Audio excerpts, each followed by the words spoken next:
علیکم ایشان حاجی میرزا، به عدد رحمت خدا بر شما باد که من یک زن مسلمان هستم. از دوشنبه با همراهی شوهر و فرزندانمان از کاسته های شما بهره میبریم. یک سوال دارم، شوهرم سیگارت میکشد، آیا این در اسلام چه حکم دارد؟ ساده و روشن بیان کنید که شوهرم معلم مکتب میانه است. من این مسئله را چندین بارها گفتگی هستم، چی درباره ناز چی درباره سیگارت، که اسلام شعار دارد لا ضرر ولا ضرار فی الاسلام. اسلام شعارش همین است که از چیز ضرر نبین و به کسی ضرر نرسان. простатит астай, ҳамчунин женский здоровье, барои памят, щитовидка астай, давление норм астай, барои одамое ки дил шудар мекунанд, здоровье сердца астай, миноксидил астай бародаро, барои риш ва мӯи сар, ҳамчунин бародаро самимованд, барои бузбалашавӣ, экспигменто ва собуни мор барои одамое ки дар рӯшу маршӣ надоранд, ҳамчунин бародаро одамое ки касали витилиго мешаванд, мардуми мо тест мегӯянд, барои витилиго астай бародаро. баъди ҷа омаги ҳастай специални шампуно барои риш, одамое ки ришуш масад جین نیست برای هموار کردنش. بعد اومگی باردارو مازی کلکوین است، بسیار نمود موضوع است که برای پدرها و مادرای کلانسالان در کار میشود. مرحمت باردارو مراجعت کنید، با همه شهرها را در صفحه داریم، در صفحه بی پول. السلام علیکم دوستان عزیز. آیا شما برای گذشتن از سرحد دشواری میکشید؟ مهلت حجت‌هایتان به آخر رسیده است. پس من برای شما خدمت رسانی شرکت نور محمد را پیشنهاد میکنم. با ماشین های نو و زمانوی، با باوری و اعتماد کامل، توسط رانندگان مرد و زن شما را از منزل استقامتیتان تا خط سرحد برده برای عبور مرز مساعدت می نمایند. یادآور می شویم که اگر شما از نام شبکه حاجی میرزا مراجعت نمایید، برایتان تخفیف ارائه کرده می شود. رقم ها برای تماس جمع 7 926 319 59 61. إن الحمد لله نحمده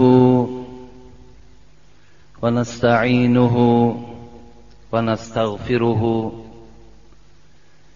ونعوذ بالله من شرور أنفسنا وسيئات أعمالنا.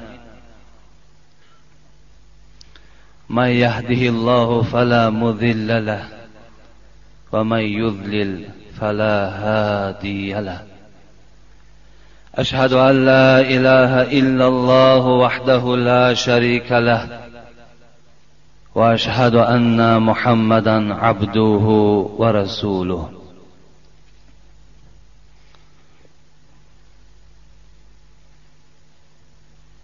ما را بهشت صحبت یاران همدم است، دیدار یار نامتناسب جهنم است. السلام علیکم و رحمت الله و برکاته. هزارها شکر و حمد از برای آن پروردگاری که اگرچه از عمر ما باز یک هفته سپری شد و امروز باز ما و شما در این روز مبارک روبرو شدیم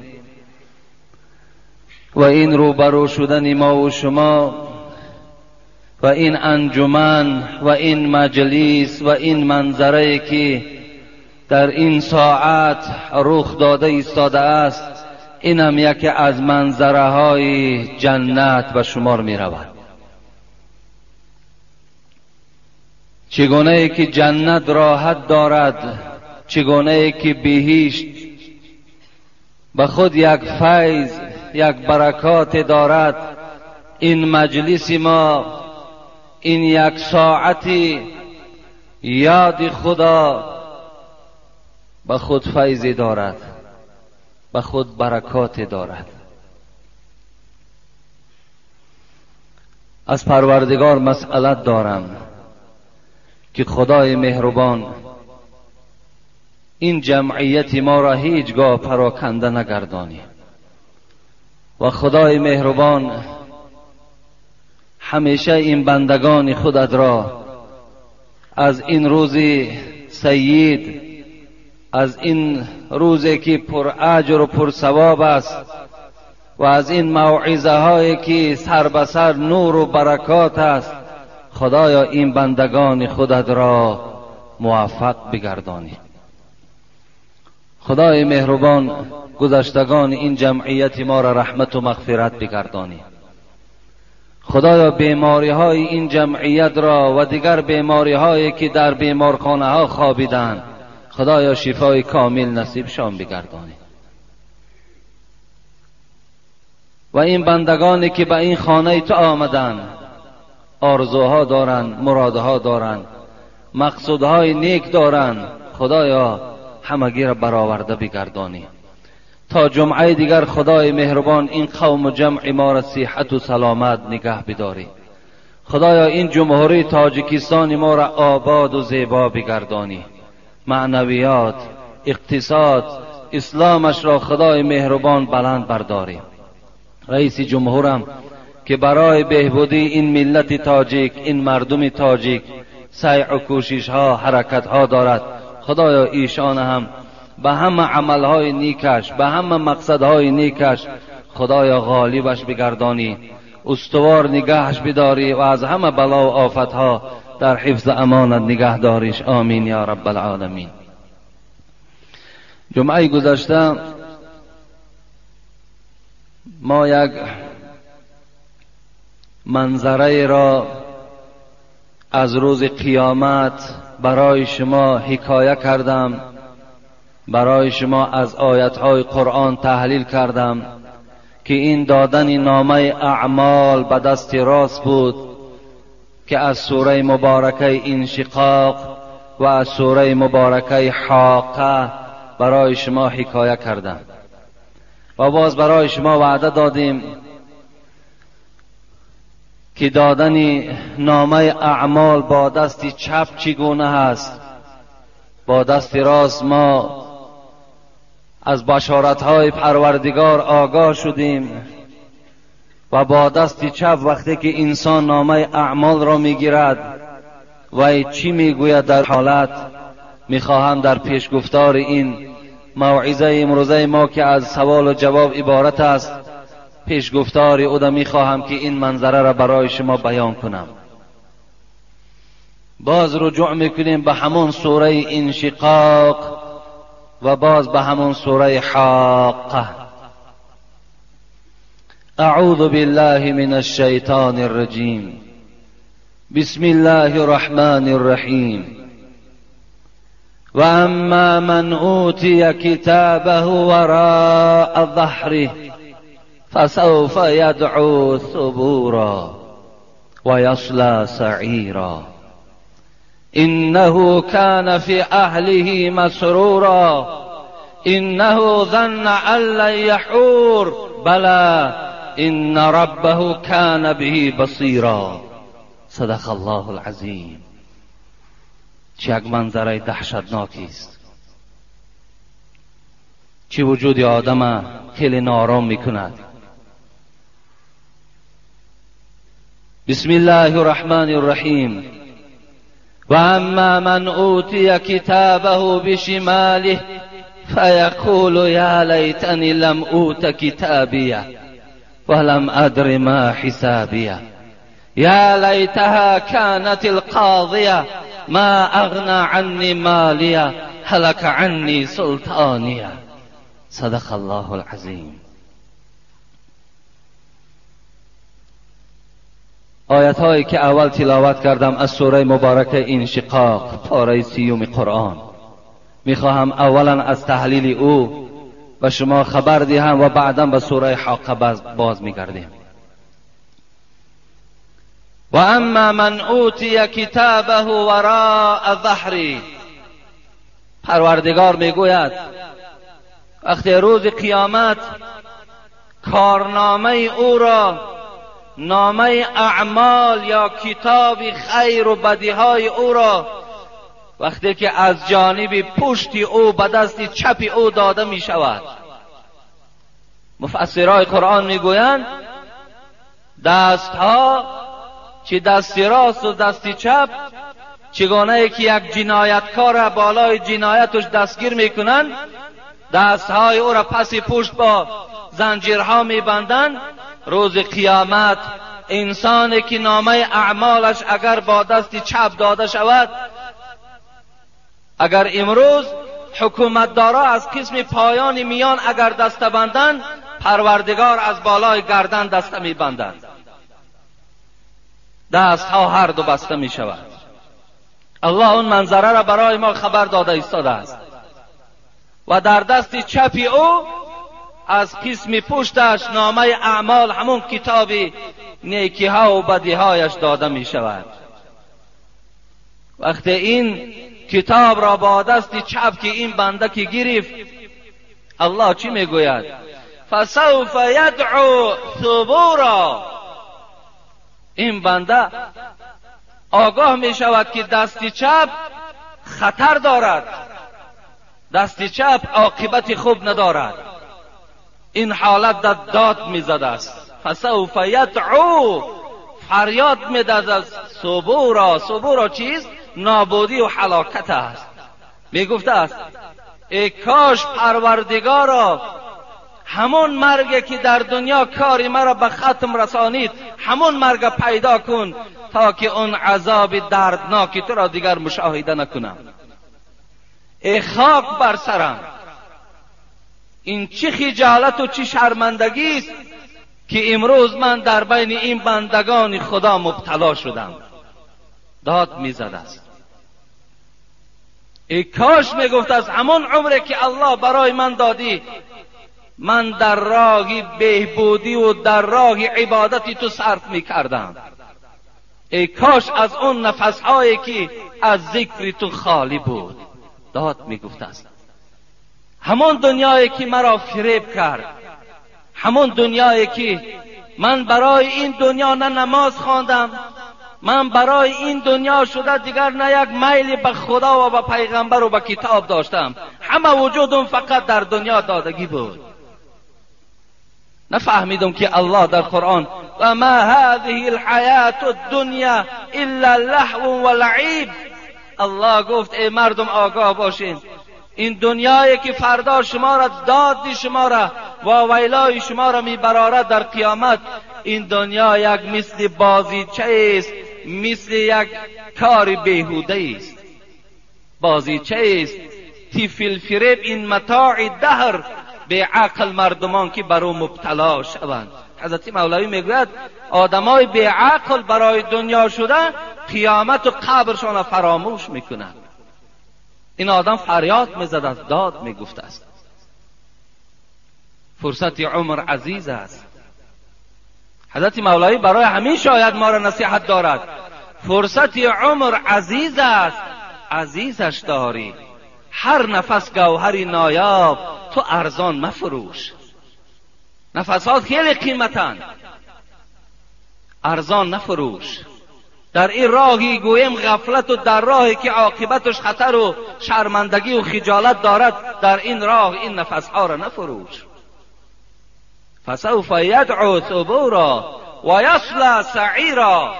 وقتی این داد میگفته است، ای خاک بر سر میگفته است، ای کاش همون مرگ باز همینجا کار خودش را بالای من انجام دهد، پروردگار مالکان دوزخ فرمان میداد است و یصلی سعیرا، این بنده ناشکر و ناسپاس و به عبادت بر دوزخ کشید. امر میکرد است انه کان فی اهله مسرورا. پروردگار بیان میکند این بنده که الحال نامه اعمالش را به دست چپ گرفت و اینجا پشیمانی و ندامت و خجالت دارد، میدانید که این کی بود؟ انه کان فی اهله مسرورا.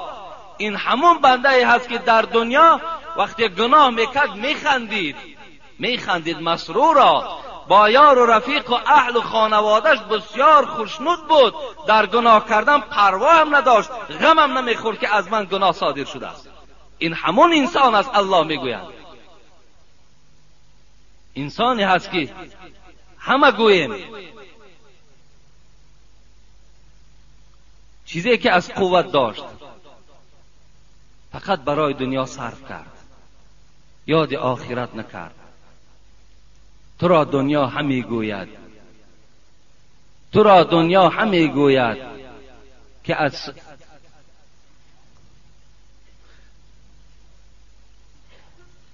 تو را دنیا همی گوید شب و روز، تو را دنیا همی گوید شب و روز که حان از صحبتم پرهیز و پرهیز. ای انسان ها میگوید همین دنیایی که برای این شده شما از عبادت پروردگار دور میمانید، انا همین دنیا شما را چی میگوید؟ هر روز فریاد میزدد تو را دنیا همی گوید شب و روز که حان از صحبتم پرهیز و پرهیز. پرهیز کن از صحبت من، هیچ وقت به من نزدیک نشو.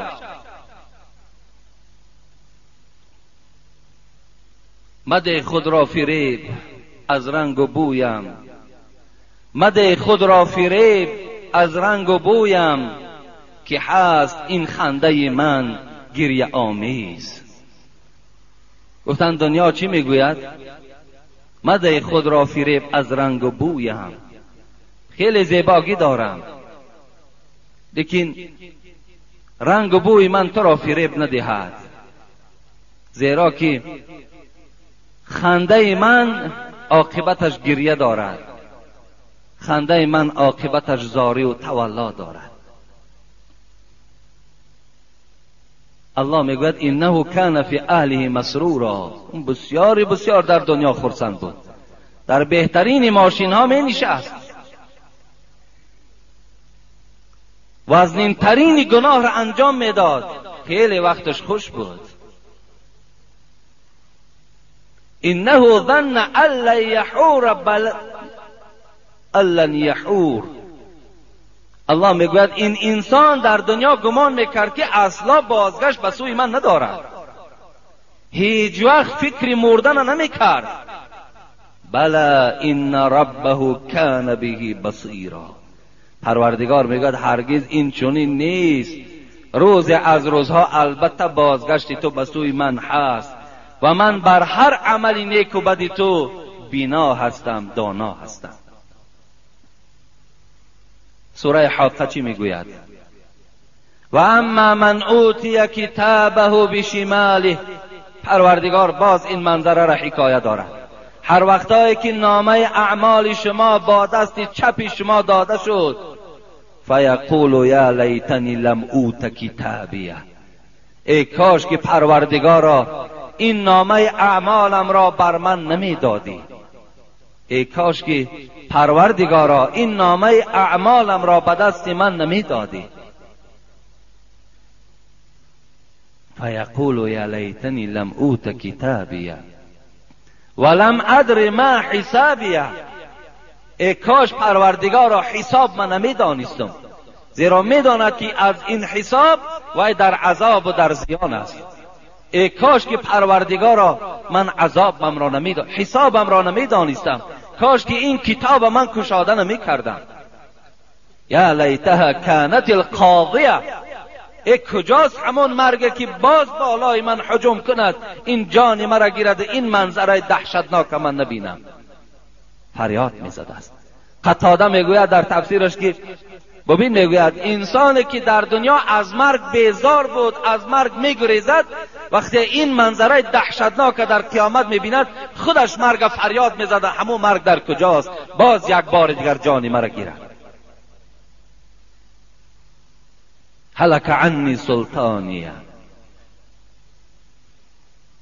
خداوند میگوید انسانی که جاه و منصب و مال و ملک و سلطنت داشته باشد، وقتی نامه اعمالش به دست چپش داده شود اونجا پشیمان می شود و داد میگوید که این سلطنت من، این منصب من، این نسب من، این پولداری من برای من هیچ نفع، هیچ فایده نرساند.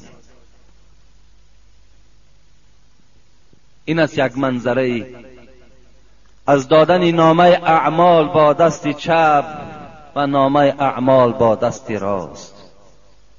همیشه ما در نمازهامان دعا کنیم که خدای مهربان نامه اعمال ما این جمعیت را با دست راست دادند نصیب بگرداند. خدایا از این منظره خیلی دهشتناک و شرمنده آور این جمعیت ما را نجات بده. انشاءالله بعد گرفتن این نامه اعمال با دست چپ از جانب پروردگار چی امر می شود؟ خدا خواسته باشد جمعه آینده من در یک پیشگفتار خذوه فغلوه ثم الجحیم صلوه ثم فی سلسلة زرعها 70 ذراعا فاسلکوه، این خطاب پروردگار است نسبت آن کسانی که در دنیا در قیامت نامه اعمال به دست چپ گرفتن، اونها را به کجا امر میکنند؟ مالکای دوزخ. انشاءالله جمعه آینده من اینا برای شما خبر میدهم، زیرا که خیلی سوال های زیاد در پیش دارم، همینها را جواب گوییم.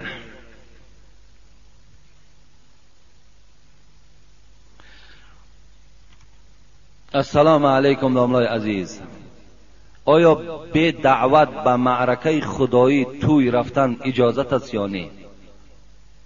یعنی وقتی که در بین تاجیکای ما توی ها داریم، خدایی ها داریم، هر گونه معرکه های خیر احسان داریم و ما و شما را دعوت میکنن برای گویم خوردن همون طعامی که آماده کردن، آیا اگر همونجا به دعوت رویم این اسلام چگونه بها میدهد؟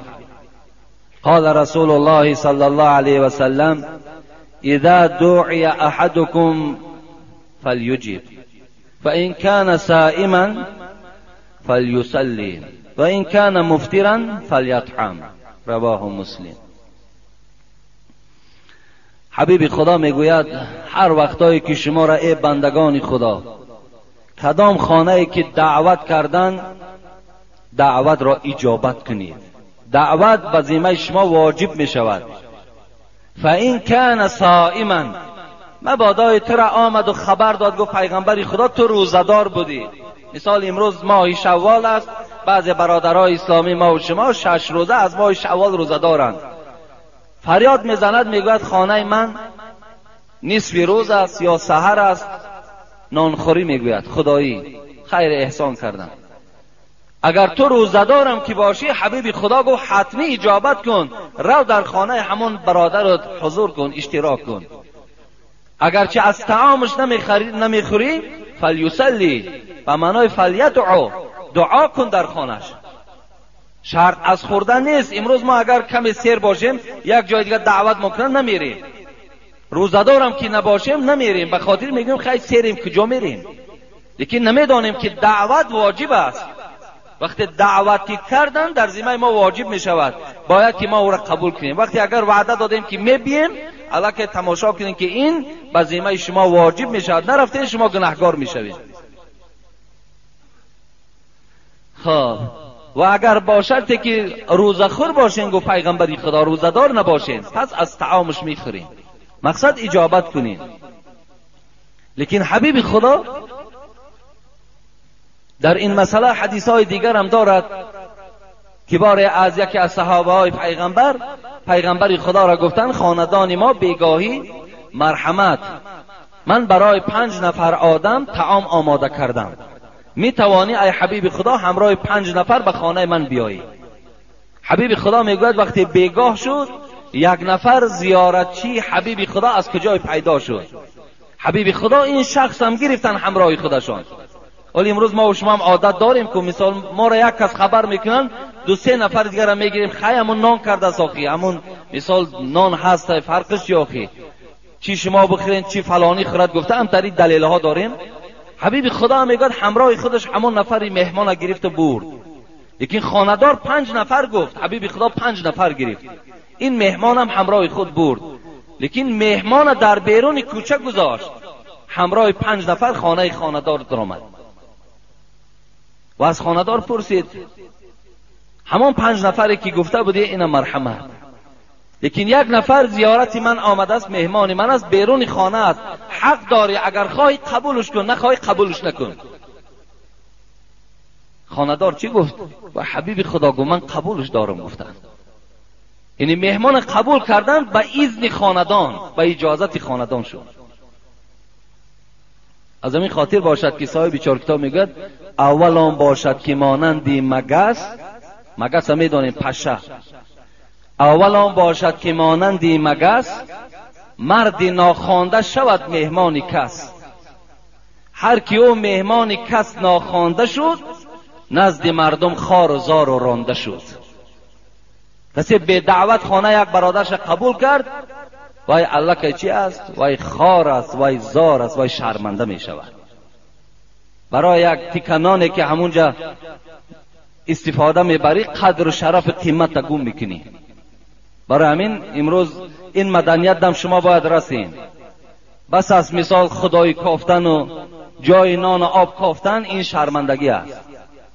دعوت ما کردن انشاءالله قبول، دعوت نکردن ما حق مثال در خاندان او اشتراک کردن نداریم. اون سخنایی که مثال پیشینی ها بود، نانش شنوی و نرای گناهگار میشه، ایره کدام با همین پیشوای شکم چران به دست باور کنین. هیچ یگان دلیل ها ندارن. من دلیل هاش از حدیث برای شما خوانده دادم. قبول نکنین. هر یک جا به خودش گویم نفر دارد، آدم دارد، شرایط دارد، حساب میکند چی مقدار قوت و مثال طعامش میرسیدگی است، بعدا مردم دعوت میکند. آیا بسم الله را در طعام فراموش کنی یا قصداً ترک کنی چی میشود؟ اگر بسم الله الرحمن الرحیم پیش از طعام خوردن ما قصداً ترک کنیم گناهگار میشویم. هر یک کار باید که با بسم الله الرحمن الرحیم آغاز شود. حتی وارد شدن جنت ده انسان بسم الله الرحمن الرحیم میگفت است به جنت میدرآمد است. همیشه باید که در زبان ما بسم الله الرحمن الرحیم جاری باشد. باری میگه پیغمبر خدا در یک حکایه خوانده بودم، با یک نفر میگه نشستم طعام خوردم، وای بسم الله الرحمن الرحیم نگفت، خورد طعام قریب در آخر طبق یک ناله ماندنده، بعد چی گفت؟ گفت بسم الله اوله و آخره. این از روی حدیث است. پیغمبر خدا گفت کدامت اگر فراموش کردی در بین طعام یا آخر طعام در بیادت آمد چی بگو؟ بسم الله اوله و آخره. بسم الله اول و آخر. میگه با این مرد من طعام میخوردم و بسم الله نگفت، بعدا یک طعام ماندند که بسم الله اوله و آخره گفت. این زمان حبیب خدا میگه من خنده کردم. پرسید چرا میخندی؟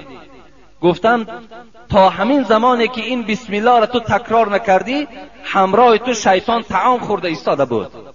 وقتی تو بسم الله اوله و آخره گفتی شیطان آن چیزی که خورده بود همش پس گردانید. این قوت دادن شیطان است کسی اگر بسم الله الرحمن الرحیم نمیگوید. پدر و مادر هم فرزندا را باید تعلیم دهند در نزد دسترخوان با دست راست خور بچم بسم الله الرحمن الرحیم بگو. اینا را باید پدر و مادر ها فرزندا را تعلیم دهند. السلام علیکم ایشانی حاجی میرزا، به عدد رحمت خدا بر شما باد که من یک زن مسلمان هستم. از دوشنبه با همراهی شوهر و فرزندانمان از کاسته های شما بهره میبریم. یک سوال دارم، شوهرم سیگارت میکشد، آیا این در اسلام چه حکم دارد؟ ساده و روشن بیان کنید که شوهرم معلم مکتب میانه هست. من این مسئله را چندین بارها گفتگی هستم، چی درباره ناز چی درباره سیگارت، که اسلام شعار دارد لا ضرر ولا ضرار فی الاسلام.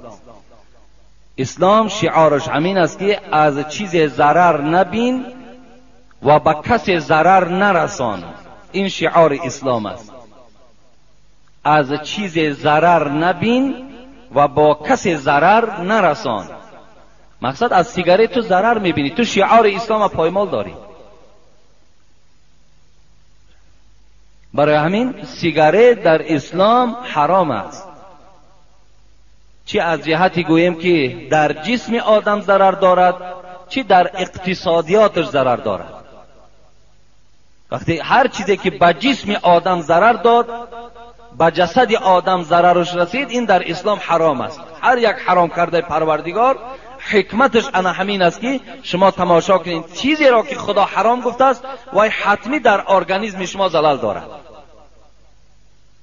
برای همین باز مخصوص اگر این برادر ما معلم باشد، معلم باید از سیگارت و از ناس دور باشد. معلم در پیش طلبه وقتی که سیگارت میکشد، ناس میکشد، همون شاگرداشان سیگارت کش و ناس کش میشوند. امروز به گوش ما آوازها میرسد که بعضی معلم ها طلبه ها را پول میدهند که برای ما ناس بخر یا سیگارت بخر. این نادرست است.